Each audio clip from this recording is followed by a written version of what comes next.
అందరికీ నమస్కారం. ఈరోజు వీడియోలో 2025వ సంవత్సరంలో వసంత పంచమి ఏ తేదీన వచ్చింది, పంచమి తిథి ప్రారంభ ముగింపు సమయాలు, అలాగే సరస్వతీదేవి పూజా ముహూర్త సమయాన్ని తెలుసుకుందాం. మాఘమాసంలో వచ్చే శుక్లపక్ష పంచమిని సరస్వతీదేవి పుట్టినరోజుగా వసంత పంచమిగా జరుపుకుంటారు. 2025వ సంవత్సరంలో వసంత పంచమి ఫిబ్రవరి 2వ తేదీ ఆదివారం రోజు వచ్చింది. పంచమి తిథి ప్రారంభం 2025 ఫిబ్రవరి 2 ఉదయం 9:14 ప్రారంభమవుతుంది. పంచమి తిథి ముగింపు 2025 ఫిబ్రవరి 3 ఉదయం 6:52 ముగుస్తుంది.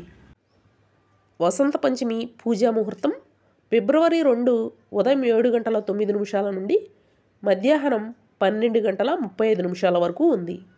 అందరికీ వసంత పంచమి శుభాకాంక్షలు. Thank you.